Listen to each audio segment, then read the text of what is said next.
ये भाई बहन, आज की रोटी की घर सदस्य व्यक्तियों के लिए यीशु ख्रिस्तांची मधुर नावांचे सप्रेम नमस्कार. आज की दिन 5 ऑगस्ट 2025 मंगळवार. कृती जेतीची प्रार्थना. मग येशूने डोळे वर करून म्हटले, वडिलांनो, तू माझे ऐकलंस, याबद्दल मी तुझे आभार मानतो. यहोना 11:41. स्तुतीसाठी एक वेळ असते, उपासनेसाठी एक वेळ असते आणि कृती त्यासाठी ही एक विशिष्ट वेळ असते. येशू जीवन नेहमी स्तुती आणि कृतज्ञतेने भरलेले होत. आनंदात असो वा दुःखात त्याने नेहमी देवाचे आभार मानले आणि प्रार्थना केली. जेव्हा त्यांची प्रिय मित्र लाजर मरण्याचा प्रसंग आला, तेव्हाही त्याने गबिरी समोर उभं राहून म्हटले, वडिलांनो, तू माझे ऐकल्यास याबद्दल मी तुझे आभार मानतो. यहोना 11:41.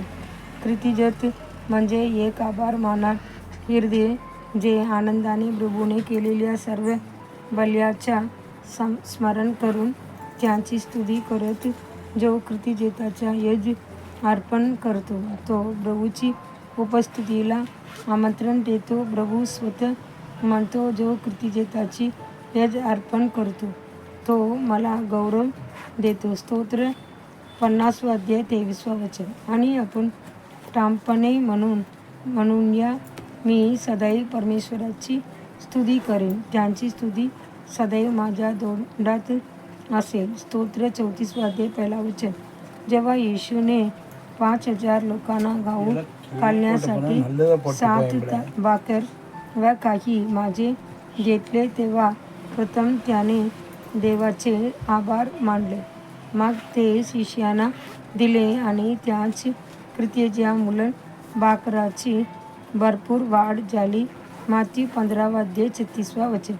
जेव्हा तुम्ही सतत स्तुती, उपासना आणि कृतज्ञतेत राहता, तेव्हा आत्म्यात आनंद आणि स्वातंत्र्य येते. येशूने पित्याकडे पाहून म्हटले, हे स्वर्ग आणि पृथ्वीचे प्रभू असलेल्या वडिलांनी, मी तुझी स्तुती करतो, कारण तू ही गोष्टी ज्ञानी आणि समजूतदारापासून लपविल्यास आणि लहान बालकांना उघड केल्यास. लूक 10:21. आणि तो आत्म्यात मोठ्या आनंदाने भरून गेला. मरियम सुद्धा देवाची स्तुती करत आनंदित झाली. तिने म्हटले, माझा आत्मा परमेश्वराची स्तुती करतो आणि माझा आत्मा माझ्या तारण करणाऱ्या देवात आनंद करतो. लूक 1:46-47. येशूने शेवटपर्यंत कृतज्ञता देणं थांबवलं नाही. गेथसेमनी बागेत जाताना त्याने स्तुतीपर गीत गायली. तो भाकर तोडण्यापूर्वी आभार मानत असे आणि त्याचे वाटप करतानाही त्याने आभार मानले. म्हणून प्रेषित पौल म्हणतो, सर्व परिस्थितीत देवाचे आभार माना. पहिली थेसलोनिके 5:18. पौल आणि सिलास यांचा विचार करा. तुरुंगात मध्यरात्री हात पाय सुकल्यामध्ये जगडलेले तरी त्यांनी देवाची स्तुती केली. प्रेरित 16:24-25. त्यांची स्तुतीमुळे तुरुंग आधारला, सुटका झाली आणि तुरुंग रक्षणानेही उद्धार अनुभवला. प्रिय देवाचे मुला, जेव्हा तू स्तुती करतोस, तेव्हा तुझ्या सगळ्या अडथळे आणि लढाया तुटू लागतात. तू आज त्यांची स्तुती करशील काय? आत्मचिंतनासाठी वचन.